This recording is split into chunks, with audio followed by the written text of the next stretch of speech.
Well, I think the obvious answer out straight off the bat is that the we had hits, and before that, but anyway, kind of put some things on the map. But beyond that, it was just kind of that classic band thing from back then, where you're slowly widening your circuit, you're getting more and more fans, the groundswell, and then boom, John writes these two amazing songs that and even those songs took a while. The album was released in 25 years ago, but it took another 6, 8, 9 months before this song Runaround took off, and then Hook got released, and that's what started all the craziness. The Obviously the biggest change came when the band lost the original bass player Bobby Sheehan and replaced him with Tad. And then at the same time as they were replacing the bass player, they added a keyboard player, me. They had always had keyboard players in the band that for the records, but they never had one touring with them. And so we that was the biggest evolution right there, going from that real individualized sound that they had as that original four piece, and Bobby was he was an unschooled bass player, so there were a lot of things that he did that just from his own way of doing things that were not sort of the schooled bass player way, and I think it added to that just really unique sound that Blues Traveler had, with this great backing band, and then John Popper as the great singer and instrumentalist that he is. So I think the first thing that happens with any band, especially a high school band, is you get better individually.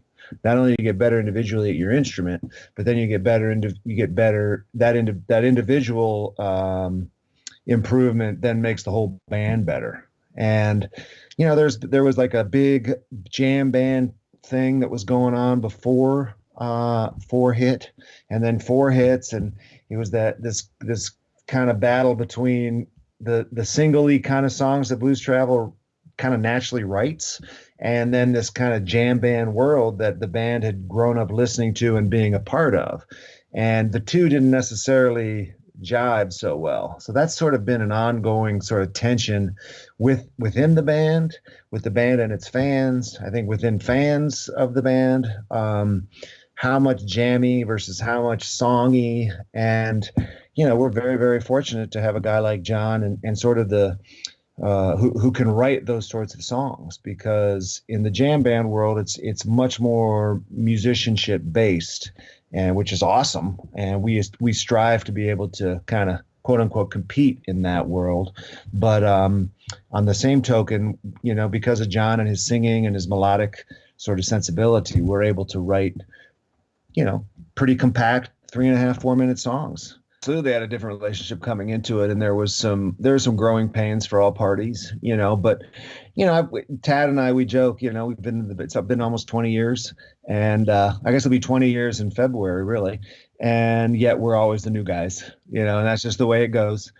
We became full members like 5 years in, so we've definitely had a say and been a part of things. But there is, in any organization, I think, Ron Wood of the Stones, is he really a Rolling Stone? You know what I mean? It's like, it's because he wasn't there at the very beginning. But um,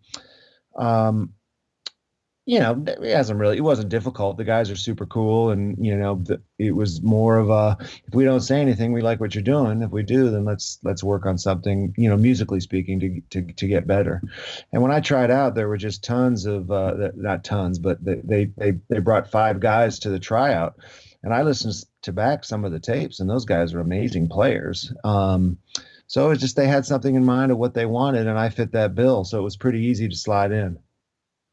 It changes a lot. A lot of times it's just a song that we used to play a lot, and then we stopped playing, and then we start playing again. One of the things that I love from the moment I joined the band, mulling it over, John takes a solo, and just the way he builds the solo and the band builds behind him. I still get excited about it when we're playing it, and it's cool because with Run Around and Hook, it's like you don't, I can do that on autopilot and be thinking about, what kind of flowers to get my wife, and my son has to get up at 7 a.m. the day I get home. You know what I mean?